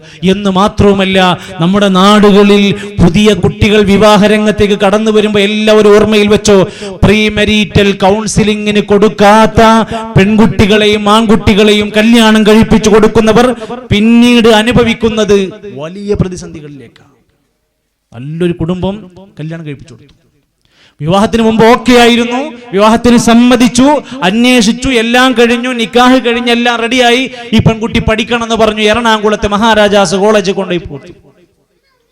കോളേജിൽ കൊണ്ടുപോയി ഭർത്താവ് വരെ ഫീസ് കൊടുത്ത് എല്ലാം ചെയ്തു കൊടുത്ത് അവസാനം 2 മാസം കഴിഞ്ഞ് തിരിച്ചു വന്നപ്പോ ഓള് വീട്ടിൽ പറഞ്ഞു, എനിക്ക് കല്യാണം വേണ്ട. നിക്കാഹ് കഴിഞ്ഞ് ഭർത്താവിന്റെ കൂടെ ജീവിക്കുന്ന പെൺകുട്ടി കോളേജിൽ പോയി പഠിക്കാൻ തുടങ്ങി, ഗ്യാങ് അടിച്ച് ഇങ്ങനെ കറങ്ങി നടക്കാൻ തുടങ്ങിയപ്പോ ആരോ ചോദിച്ചു, എന്തിനാ കല്യാണമൊക്കെ? സ്വതന്ത്രമായിട്ട് നമുക്ക് നടന്നൂടെ? എവിടെയും പോയിക്കൂടെ? ഒരാളെ കാലിന്റെ ഒട്ടുക്ക് ഇങ്ങനെ പോയി കൊടുക്കണോ? അങ്ങോട്ട് പർദ്ദയിട്ട് പോയ പെൺകുട്ടി ഇങ്ങോട്ട് ഷാളും തട്ടവും ഇല്ലാതെ വരാൻ തുടങ്ങി. ഇവിടെ വന്ന് എഴുത്തു കൊടുത്തു വാപ്പാന്റെ കയ്യിൽ, എനിക്ക് കല്യാണം വേണ്ട. നന്നായി പേടിക്കേണ്ട പുതിയ കാല. എന്തിനാണ് കല്യാണം? എന്താണ് അവിടെ ശ്രദ്ധിക്കേണ്ടത്? അവിടെ എന്റെ ബാധ്യത എന്താണ്? ഇതൊന്ന് പഠിപ്പിച്ചു കൊടുത്തില്ലെങ്കിൽ എന്താണെന്നറിയോ, അവർ യൂട്യൂബിലും അവർ ഇൻസ്റ്റഗ്രാമിലും കാണുന്ന ചില വീഡിയോകൾ കണ്ടപ്പോ ഇങ്ങനെയാണ് കല്യാണല്ലേ, അവരിങ്ങനെ അനുഭവ ക്യാമറക്ക് മുമ്പിൽ ഇങ്ങനെ അഭിനയിച്ച് കാണിച്ചു കൊടുത്ത സീനൊക്കെ കണ്ടപ്പോ ഇതാണ് കല്യാണല്ലേ എന്ന് വിചാരിക്കും. ഇതൊന്നല്ല മക്കളെ, ഒറിജിനൽ ലൈഫ് ഇതൊന്നല്ല. അവിടെ ഉപ്പുമുണ്ട്, പഞ്ചസാരയുമുണ്ട്, അവിടെ രാത്രിയുണ്ട്, പകലുണ്ട്, അവിടെ കഷ്ടപ്പാടുകളുണ്ട്, സുഖങ്ങളുടെ സന്തോഷങ്ങളുണ്ട്. എല്ലാം അറിയുന്ന മനസ്സും ശരീരവും പങ്കുവെക്കാൻ ഇസ്ലാം അനുവദിച്ചു കൊടുത്ത വിവാഹത്തെ യഥാവിധി പഠിച്ചു മനസ്സിലാക്കിയാൽ ഒരു പ്രശ്നവുമില്ല. വീട് ഇസ്ലാമിക അന്തരീക്ഷത്തിൽ മാറണം. കുടുംബത്തിലുള്ള വാപ്പയും അമ്മയും മക്കളും ഈ വീട്ടിനകത്താണ് ജീവിക്കുന്നത്. വീടിനകത്ത് വിവിധങ്ങളായ കാര്യങ്ങൾ ശ്രദ്ധിക്കാനുണ്ട്. ഇസ്ലാം വിലക്കിയതൊന്നും അവിടെ ഉണ്ടാകാൻ പാടില്ല. നായ ഉള്ള വീട്, രൂപങ്ങളും ചിത്രങ്ങളുമുള്ള വീട്, മനുഷ്യരുടെ ജീവനുള്ള വസ്തുക്കളുടെ രൂപങ്ങൾ ചിത്രങ്ങളുള്ള വീട്, കാരുണ്യത്തിന്റെ മലായിക്കത്തുകൾ പ്രവേശിക്കാത്ത സ്ഥലങ്ങളാണ്. വീടുകളിൽ വഴക്കുകളും ബഹളങ്ങളും നടക്കുന്നിടത്ത് കാരുണ്യത്തിന്റെ മലക്ക് പ്രവേശിക്കാത്ത ഇടങ്ങളാണ്. ഒട്ടനേകം ഹദീസുകൾ നമുക്ക് വായിച്ചാൽ കാണാൻ സാധിക്കും. നമ്മുടെ വീട് ഖബറുകളാക്കി മാറ്റരുത്. കാരണം ഖബർ എന്ന് പറഞ്ഞാൽ അവിടെ നമസ്കാരമല്ല, അവിടെ എപ്പോൾ നോക്കിയാലും ഖുർആൻ ഓത്തുണ്ടാവില്ല. എന്നാ നിങ്ങളുടെ വീടോ ലാ തജഅലൂ ബുയൂതകും മഖാബിറ, വീട് ഖബർ പോലെയാക്കരുത്, അവിടെ ഖുർആൻ ഓത്ത് വേണം. അവിടെ ദിക്റുകൾ വേണം, അവിടെ സ്വലാത്തുകൾ വേണം. വീട് ആശ്വാസത്തിന്റെ കേന്ദ്രമായി മാറണം. വല്ലാഹു ജഅല ലക്കും മിൻ ബുയൂത്തിക്കും സകനാ, വീട് നിങ്ങൾക്ക് അല്ലാഹു ആശ്വാസത്തിന്റെ കേന്ദ്രമാക്കി തന്നിരിക്കുന്നു. നമ്മളെ വീട്, നമ്മളെ ഭർത്താവിനും ഭാര്യക്കും മക്കൾക്കും പുറത്തെന്ത് സംഭവിച്ചാലും എൻ്റെ വീട്ടിൽ പോയാൽ സമാധാനം കിട്ടും. ഇന്ന് ആൾക്കാർക്ക് വീട്ടിലിരിക്കുമ്പോഴാണ് ബേജാറ്, വേഗം പുറത്തേക്ക് ഇറങ്ങി നടക്കുകയാണ്. എന്തിനാ വർക്കർക്ക് പുറത്ത് പോകണത്, എന്തിനാ പാർക്ക് പോയിരിക്കണത്, എന്തിനാ റോട്ടിൽ പോയിരിക്കണത്, വീട്ടിൽ സമാധാനമില്ലാണ്ട്. സത്യത്തിൽ ഇസ്ലാം പറയണത് എന്താ? പുറത്ത് എന്ത് അസമാധാനം നേരിട്ടാലും വേഗം വീട്ടിൽ വരണമെന്നാ. നിങ്ങൾ പുറത്തു പോയി, അങ്ങാടിയിൽ പോയി, എന്തോ കണ്ടപ്പോൾ, കാഴ്ചകളൊക്കെ കണ്ടപ്പോൾ എന്തോ ഒന്ന് തോന്നി, പോകേണ്ടത് എവിടേക്കാന്നറിയോ? വീട്ടിൽ പോകണമെന്നാ. വീട്ടിൽ പോകണം. എൻ്റെ വീട്ടിൽ, അവിടെയാണ് നിനക്ക് അനുഭവിക്കാൻ ഹലാലാക്കിയവർ ഉള്ളത്. നമ്മൾ ഇന്ന് വീടുകളിൽ നിന്ന്, ഇണകളിൽ നിന്ന് ഇറങ്ങി ഓടുകയാണ്. എന്നിട്ട് പുതിയ പുതിയ കേന്ദ്രങ്ങൾ തേടി നടക്കുകയാണ്. പണ്ടൊക്കെ നമ്മൾ പല സ്ഥലങ്ങളിലും കണ്ടിരുന്നത് ഹോട്ടൽ മുറികൾ, ലോഡ്ജ് മുറികൾ എന്ന് കാണുന്നത് പോലെ ഇന്ന് വലിയ വലിയ സിറ്റികളിൽ ബോർഡ് കാണാൻ തുടങ്ങി. അൺമാരീഡ് കപ്പിൾസിന് റൂം കൊടുക്കാൻ സന്നദ്ധരാണ്. ആരാ അൺമാരീഡ് കപ്പിൾസ്? കമിതാക്കൾ. ഓൾക്ക് 2 മണിക്കൂറിന് 3 മണിക്കൂറിന് റൂം റെഡിയാണ്. നിങ്ങൾ പുതിയ പുതിയ വാർത്തകൾ വായിച്ചു നോക്ക്. നമ്മുടെ നാട്ടിൽ നടന്നുകൊണ്ടിരിക്കുന്ന പല രൂപത്തിൽ കൈവിട്ട് പിടുത്തം വിട്ടുപോയി. നിങ്ങൾക്ക് ധൈര്യമുണ്ടോ കുടുംബസമേതം ഇന്നൊരു ടൂറിസ്റ്റ് കേന്ദ്രത്തിൽ ധൈര്യമായിട്ട് കണ്ണു തുറന്ന് നടക്കാൻ പറ്റുമോ? പരസ്യമായി അൺമാരീഡായ ആളുകൾ ഇരുന്ന് അവരവരുടെ കോളേജിലെയും പ്രിയപ്പെട്ടവരെയും ഇഷ്ടപ്പെട്ടവരെയും കൊണ്ട് നടന്ന് പരസ്യമായി ലീലാവിലാസങ്ങൾ ചെയ്തുകൊണ്ടിരിക്കുന്നതായി ഇന്ന് മാറിക്കൊണ്ടിരിക്കുക. നമ്മുടെ ഒരു വീട് എത്ര ശ്രദ്ധിക്കണം. നമ്മൾ ഇനി പുതിയ കാലഘട്ടത്തിൽ ഇനി എവിടേക്കാണ് നമ്മൾ ഇനി പോകാൻ, എവിടെയാണ് പരിഹാരം തേടേണ്ടത്? നമ്മൾ കുടുംബത്തിൽ നടക്കുന്ന പ്രതിസന്ധികൾക്ക് പരിഹാരമുണ്ട് എന്ന് വിചാരിച്ചു പോണത്, ഒന്ന് നാട്ടിൽ എന്തെങ്കിലും ഒരു ഹദ്ദാദ് ഓതിയാൽ, ഒരു റാത്തീബ് ഓതിയാൽ, അതല്ലെങ്കിൽ ഏതെങ്കിലും ഒരു മാല ചൊല്ലിയാൽ, ഏതെങ്കിലും ഒരു മൗലൂദ് ഓതിയാൽ, ഒരു കുത്തുബിയത്ത് നടത്തിയാൽ കുറെ സമാധാനം കിട്ടും വീട്ടിൽ എന്ന് വിചാരിക്കുന്നുണ്ടെങ്കിൽ ആ സംഭവങ്ങളൊക്കെ 1400 കൊല്ലം പഴക്കല്ലാത്തതാണ്. സഹോദരങ്ങളെ, വീടുകളിൽ സമാധാനം കിട്ടാനും, ജോലി നേടാനും, ബർക്കത്ത് കിട്ടാനും, രോഗം മാറാനും, ദണ്ണം തീർക്കാനും, കടം മാറാനും നമ്മളെ നാട്ടിലെ മനുഷ്യന്മാർ കണ്ടെത്തിയ മാർഗമാണ് മുഹിയുദ്ദീൻ മാല, കുത്തുബിയത്ത്, ഹദ്ദാദ്, റാത്തീബ്, അതുപോലുള്ള ഒരുപാട് സംഭവം. ഇതൊന്നും അള്ളാന്റെ റസൂൽ സല്ലല്ലാഹു അലൈഹി വസല്ലമയുടെ കാലത്ത് പഠിപ്പിച്ച പരിഹാരമല്ല. അങ്ങനെ ആയിരുന്നുവെങ്കിൽ അതിന്റെ പഴക്കം 1400 ആകേണ്ടിയിരുന്നു. ഒരു സ്വഹാബിമാർക്കും ഇത് പരിചയമല്ല. അങ്ങനെ ഉണ്ടെങ്കിൽ അത് കാണേണ്ടിയിരുന്നു. ഖൈറുന്നാസ് എന്ന് വിളിച്ചവർ അവരാണ്, അറിയില്ല. ഹദീസ് ഗ്രന്ഥങ്ങൾ എഴുതിയ ഒരൊറ്റ പണ്ഡിതനും ഈ സംഭവങ്ങളൊന്നും അറിയില്ല. കുത്തുബിയത്ത് അറിയില്ല, മുഹിയുദ്ദീൻ മാല അറിയില്ല, ഹദ്ദാദ് അറിയില്ല, റാത്തീബ് അറിയില്ല. ഓൾക്കൊക്കെ ദിക്റും സ്വലാത്തും പ്രാർത്ഥനയും എല്ലാം ഉണ്ടായിരുന്നു. മാത്രല്ല മദ്ഹബിന്റെ 4 ഇമാമിങ്ങൾക്ക് ഇതറിയില്ല. പിന്നെ ഇപ്പൊ ഇത് ആരുണ്ടാക്കിയത്? ഇത് 300 കൊല്ലം 400 കൊല്ലം 600 കൊല്ലം പഴക്കമുള്ള ചില മനുഷ്യന്മാർ അവരുടെ താല്പര്യങ്ങൾക്കനുസരിച്ച് എഴുതിണ്ടാക്കി. ആ എഴുതി ഉണ്ടാക്കിയ പലതും പുറത്തു പറയാൻ പറ്റാത്ത വിധേനയുള്ള അബദ്ധങ്ങളും ശിർക്കൻ വരികളും ഇസ്ലാമിന് എതിരായ സംസാരങ്ങളും നിറഞ്ഞതാണ് എന്ന് നിങ്ങൾ എന്ന് കണ്ണു തുറന്ന് നിങ്ങൾ സ്വന്തം പഠിച്ചാൽ, വേറെ ഒരാൾ പറഞ്ഞു തരണ്ട, സ്വയം ഇരുന്ന് വായിച്ചാൽ നിങ്ങൾക്ക് മനസ്സിലാകും. ഞാൻ വായിച്ചപ്പോൾ എനിക്ക് മനസ്സിലായി, അള്ളാന്റെ ദീനുമായി യോജിക്കാൻ പറ്റാത്തതാ പഠിപ്പിക്കുന്നത്. സാമ്പിളിന് വേണമെങ്കിൽ നിങ്ങൾ പഠിക്കാൻ പറയാ. കുത്തുബിയത്തിന്റെ തുടക്കത്തിൽ എഴുതി വെച്ചിരിക്കുകയാണ്, ഇത് ഓതുന്നവർ വുദൂ എടുത്ത് 12 റക്അത്ത് നമസ്കരിച്ച് യാ ശൈഖ് മുഹയ്യദ്ദീൻ എന്ന് 1000 തവണ വിളിക്കണം. 12 റക്അത്ത് നമസ്കരിച്ച് 1000 തവണ അല്ലാഹ് റബ്ബേ റഹ്മാനേ എന്ന് വിളിക്കേണ്ട മനുഷ്യൻ അവിടെ വിളിക്കാതെ യാ ശൈഖ് മുഹയ്യദ്ദീൻ അബ്ദുൽ ഖാദിറിൽ ജീലാനി ഹാളിറു ഹാളിറു ഇമ്മജ്ലിസിൽ ഹാളിറു. ഇതാണ് നമ്മൾ ചെല്ലണേന്റെ അർത്ഥം. അതുകൊണ്ട് അത് വലിയ ആപത്ത്. ഞാൻ ആദ്യം പറഞ്ഞില്ല, അമ്പിയാക്കന്മാർ, ഔലിയാക്കന്മാർ, സ്വാലിഹീങ്ങൾ അല്ലാഹ് റബ്ബേ എന്ന് വിളിച്ചവർ മനുഷ്യന്മാരെ വിളിച്ച് ചോദിക്കുക. റിഫായി മാല തെറ്റാണ്. എന്തുകൊണ്ട് തെറ്റ്? റിഫായി മാലയിൽ മുഹിയുദ്ദീൻ ഷെയ്ഖിന് പകരമായി റിഫായി ഷെയ്ഖിനോട് പ്രാർത്ഥിക്കുന്ന വരികളുണ്ട്. റിഫായി മാല കഴിഞ്ഞ് റിഫായി റാത്തീബ് നടത്തുന്നത് ശരീരത്തിൽ കത്തിയെടുത്ത് വരഞ്ഞിട്ട് ചോര പൊട്ടിച്ചിട്ട് യാ അഹ്മദൽ കബീർ റിഫായി ഹാളിറു ഹാളിറു റിഫായി ഷെയ്ഖിനെ വിളിച്ചിട്ട് റിഫായി ഷെയ്ഖ് വന്നിട്ട് ഇത് തുന്നിക്കൊടുക്കുന്ന വിശ്വസിക്കുന്ന പരിപാടിയാണ് റിഫായി റാത്തീബ്, കുത്തറാത്തീബ്. ഹദ്ദാദ്, റാത്തീബ് എന്നൊക്കെ പറയുന്ന സംഭവം 700-600 കൊല്ലുള്ളൂ. പേര് അതിന്റെ ഇടയിൽ കൂടെ പുട്ടിന് തേങ്ങട്ട് കൊടുക്കുന്ന പോലെ ഇടക്കൊരു സുബ്ഹാനല്ലാഹും ഇടക്കൊരു അൽഹംദുലില്ലാഹ് ഒക്കെ ഉണ്ടാവും. അത് കാണുമ്പോൾ നമ്മൾ വിചാരിക്കും അതന്നെ പുതിയ നല്ല സംഭവം. അതിലില്ലാത്ത കുറേ സാധനം വായിച്ചോക്കെ. ഇസ്ലാമുമായി ബന്ധമില്ലാത്ത ഒട്ടനേകം സംഭവങ്ങൾ. സ്വലാത്ത് ഇസ്ലാമിലില്ലേ? എത്ര സുന്ദരമായി സ്വലാത്ത്. 10 നന്മയാണ് ഒരു സ്വലാത്ത് ചൊല്ലുന്ന വ്യക്തിക്ക്. നമസ്കാരത്തിൽ നമുക്ക് സ്വലാത്തില്ലേ? ജീവിതത്തിലെ എത്ര സന്ദർഭങ്ങൾ നമ്മളോട് സ്വലാത്ത് ചൊല്ലാൻ പറഞ്ഞിട്ടുണ്ട്. ബാങ്കിന് ശേഷം സ്വലാത്തില്ലേ? പക്ഷെ ഏത് സ്വലാത്ത്? ഇബ്രാഹിമി സ്വലാത്ത്. ആ സ്വലാത്തിന് വാർഷികം ഉണ്ടാവൂല, ആ സ്വലാത്തിന് പെട്ടിപ്പിരിവ് ഉണ്ടാവൂല, ആ സ്വലാത്തിന് പൈസ പിരിക്കൂല, ആ സ്വലാത്തിന് GPay നമ്പർ കൊടുക്കൂല. എന്തേ? അത് പറ്റിക്കുന്ന തട്ടിപ്പിന്റെ പരിപാടികളാ. ഞങ്ങളുടെ നാട്ടിൽ പാലക്കാട് ജില്ലയിൽ ഒരു തങ്ങളിറങ്ങി. അദ്ദേഹം ആർക്കും കിട്ടാത്തൊരു പുതിയ സ്വലാത്ത് കൊണ്ട് വന്നു. സ്വലാത്തുൽ ഫാത്തിഹ് എന്നാണ് പേര്. കൊടക്കാട് എന്നാണ് പരിസരത്തിന്റെ പേര്.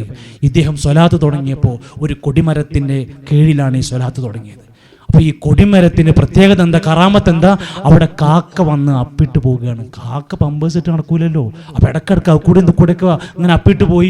അങ്ങനെ അവസാനം അതിന് കറാമത്ത് പറഞ്ഞു തുടങ്ങിയാണ്. അവസാനം അവിടെ ആൾക്കാർ കൊണ്ടുവന്ന് പൈസ ഇടാൻ തുടങ്ങി. മനുഷ്യന്മാർക്ക് പൈസ എവിടെ ഉണ്ടെന്ന് അറിയില്ല. അങ്ങനെ കൊടിമരത്തിന്റെ ചോട്ടിൽ കുറെ പൈസ ഇട്ട് കൊടുത്തു പോയി. രോഗം മാറാൻ, ക്യാൻസർ മാറാൻ, കല്യാണം ശരിയാകാൻ, എല്ലാത്തിനും പരിഹാരം അവിടെ കൊണ്ടുപോയി പൈസ ഇല്ല. അവസാനം ഇയാൾ തന്നെ പറഞ്ഞു തുടങ്ങി, ആരും പൈസ ഇവിടെ കൊടുന്ന് ഇടരുത് എന്നൊക്കെ പറയാൻ തുടങ്ങി. നിൽക്കൂല. ലാസ്റ്റ് ഇദ്ദേഹത്തിൻ്റെ മജ്ലിസിൽ ആള് വരാൻ തുടങ്ങി. അവസാനം അമുസ്ലിങ്ങൾ വരാൻ തുടങ്ങി. ഇയാൾ പറയാൻ തുടങ്ങി, ഈ സദസ്സിലിരിക്കുന്ന അമുസ്ലിങ്ങൾ ഇവിടെ വെച്ചുകൊണ്ട് ഗുരുവായൂരപ്പനെ മനസ്സിൽ ധ്യാനിച്ചുകൊണ്ട് പ്രാർത്ഥിക്കുക. സ്വലാത്ത് ചൊല്ലുന്ന വ്യക്തി, യഥാർത്ഥ സ്വലാത്തിന്റെ വ്യക്തി ഇത് പഠിപ്പിക്കൂല. യഥാർത്ഥ സ്വലാത്തിൽ നിന്ന് വ്യക്തി എന്താ പഠിപ്പിക്കുക? വഅന്നൽ മസാജിദ ലില്ലാഹ് ഫലാ തദ്ഉ മഅല്ലാഹി അഹദാ. അല്ലാഹുവിന്റെ കൂടെ ഒരാളെയും വിളിച്ചു പ്രാർത്ഥിക്കൂല.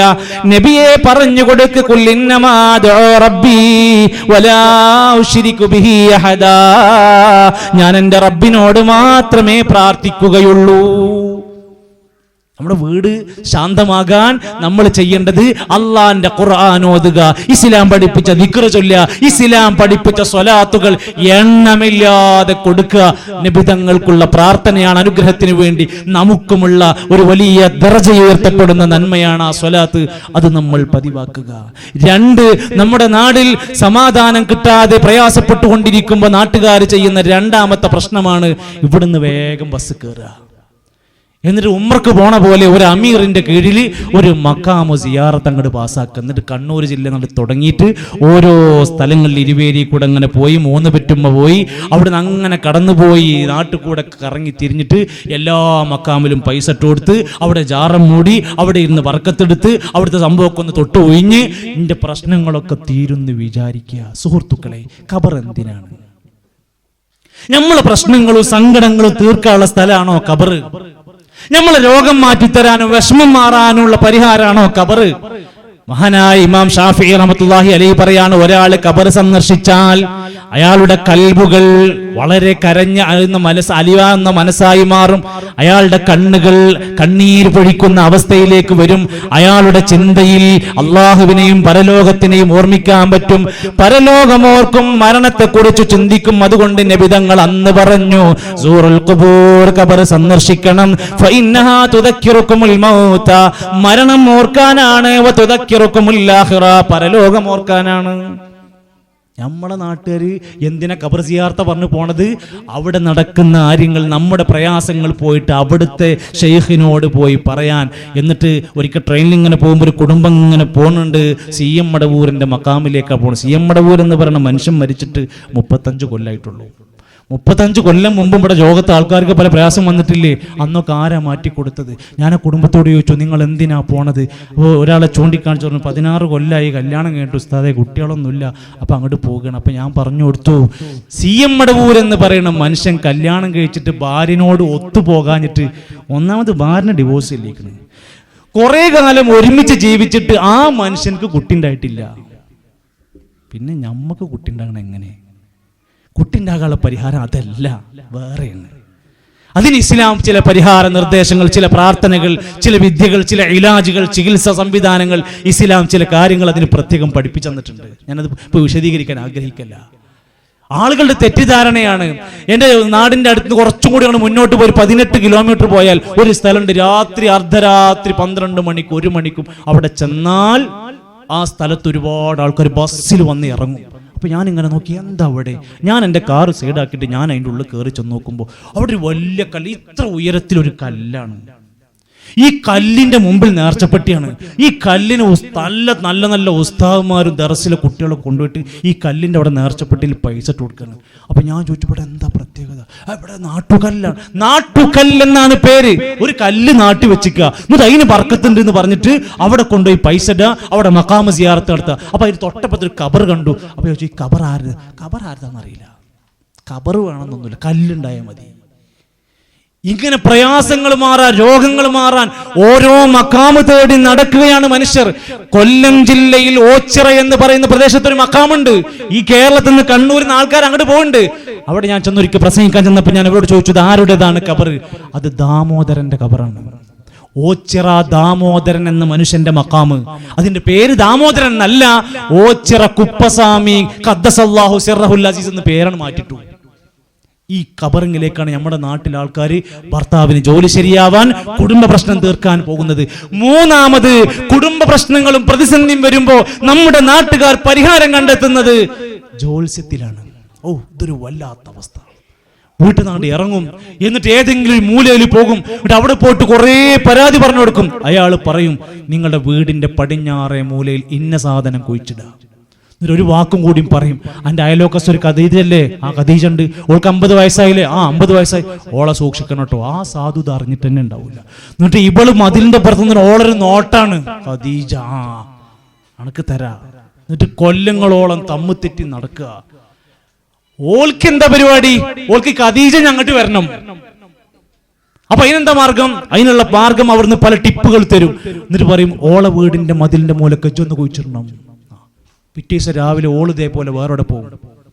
എൻ്റെ സഹോദരൻ ഓട്ടോ ഡ്രൈവറായിരുന്നു. അപ്പം അദ്ദേഹം എന്നോട് പറയും, ഈ ഇങ്ങനത്തെ പ്രസംഗത്തിനൊക്കെ പോണ ആളല്ലേ, ഈ കാര്യങ്ങളൊക്കെ ഒന്ന് പറയണോട്ടെ. എന്ത് കാര്യം പറയേണ്ടത്? അദ്ദേഹത്തിന് ഓട്ടോറിക്ഷ വിളിക്കുന്ന സമയത്ത് ചില ആൾക്കാർ വിളിച്ചു പോണ സമയത്ത് ഒരു സ്ഥലത്ത് നിർത്താൻ പറയും. നിർത്താൻ പറയുന്നത് അമ്പലത്തിൻ്റെ മുമ്പിലാണ്.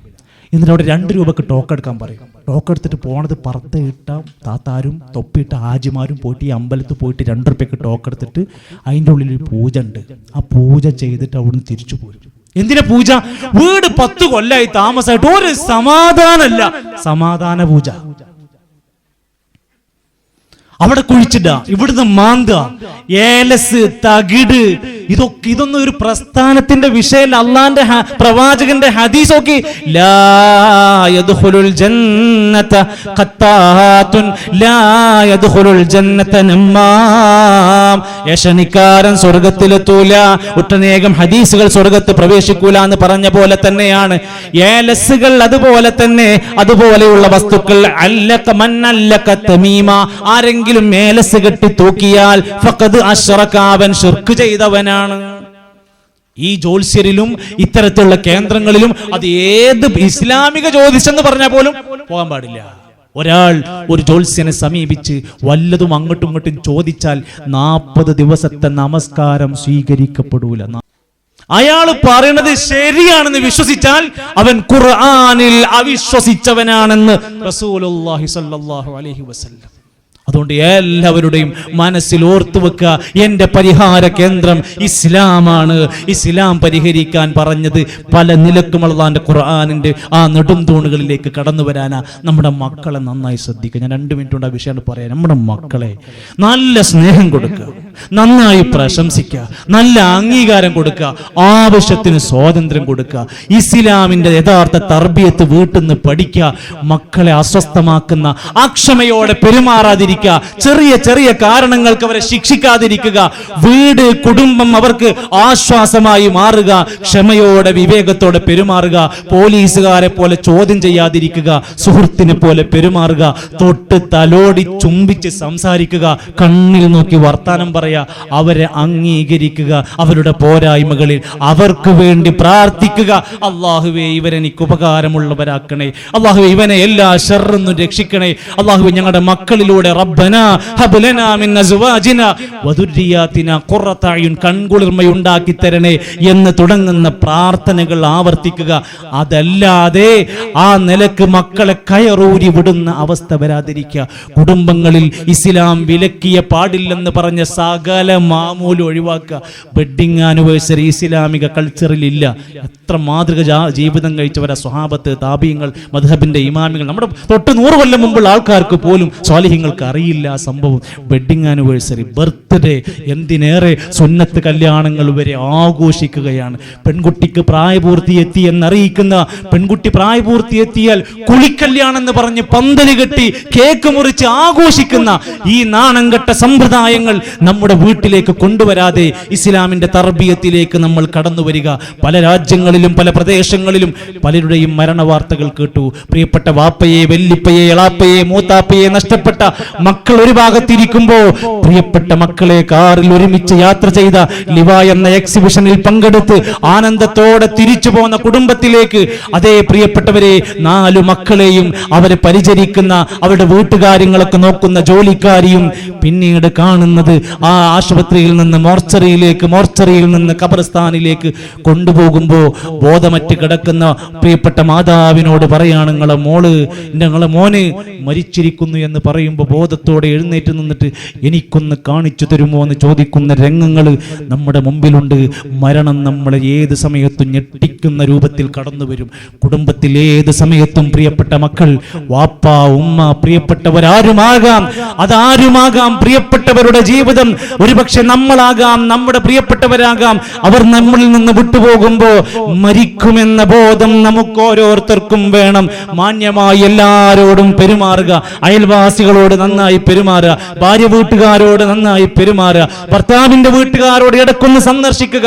ഭർത്താവ് നിർബന്ധിക്കുമ്പോ പോകേണ്ട സ്ഥലമല്ല, സ്വമേധയാ തോന്നണം അതും എന്റെ കുടുംബമാണ്, ആ മനുഷ്യൻ വളർന്നത് അവിടെയാണ്, ആ മനുഷ്യന്റെ വാപ്പയാണ്, അയാളുടെ ഉമ്മയാണ്, അയാളുടെ പെങ്ങളാണ്, അവരൊക്കെ എനിക്ക് സ്വർഗം കിട്ടാനുള്ള വഴിയാണെന്ന ബോധത്തോടെ ജീവിക്കുക. പാവപ്പെട്ട മനുഷ്യരെ സഹായിക്കുക, അള്ളാഹുവിന്റെ ദീനിനെ സപ്പോർട്ട് ചെയ്യുക. വിശുദ്ധ ഖുർആൻ പഠിക്കാൻ പറ്റുന്ന ധാരാളം ക്ലാസുകൾ ഈ പരിസരത്ത് നടക്കുന്നുണ്ട്. ഖുർആൻ പഠിക്കാത്ത ജീവിതങ്ങളായി നമ്മൾ മാറാതിരിക്കുക. പീസ് റേഡിയോ 24 മണിക്കൂറും കേൾക്കാൻ നമുക്ക് തുറന്നിട്ട് തന്നിരിക്കുകയാണ്. ആപ്പ് ഉപയോഗപ്പെടുത്തുക. ജമീൽ ആപ്പ് നമുക്ക് വീഡിയോകൾ കണ്ട് തുറന്ന് കുടുംബസമേതം കാണാൻ പറ്റും. ആപ്പ് ഉപയോഗപ്പെടുത്തുക. നേർപ്പദം വാരിക വായിച്ചു നോക്ക്. വായിക്കുകയാണ് നമ്മളെ വളർത്താനുള്ള പ്രധാനപ്പെട്ട മാർഗമെന്ന് തിരിച്ചറിയുക. രാവിലെയും വൈകുന്നേരമുള്ള ദിക്റുകൾ ചൊല്ലുക. അള്ളാഹുവിനെ മറക്കാതെ ജീവിക്കുക. ലഭിച്ച അനുഗ്രഹങ്ങളെ വിസ്മരിക്കാതെ നന്ദിയോടെ അൽഹംദുലില്ലാ കൊണ്ട് ജീവിക്കുക. നന്ദികേടിന്റെ ഒരു വാക്ക് സംസാരത്തിൽ വരരുത്. ശാപത്തിന്റെ വാക്കുകൾ സംസാരത്തിൽ വരരുത്. മാന്യതക്ക് നിരക്കാത്ത ഒരു പ്രവർത്തനങ്ങളും നമ്മിൽ നിന്ന് വരരുത്. കുടുംബ ബന്ധങ്ങൾ മുറിച്ചു മാറ്റരുത്. മോശപ്പെട്ട വേഷവിധാനങ്ങൾ സ്വീകരിക്കരുത്. പെൺകുട്ടികൾ, സ്ത്രീകൾ ആടി ഉലഞ്ഞ അങ്ങാടികളിലൂടെ വെലസി ഉലാത്തി നടക്കരുത്.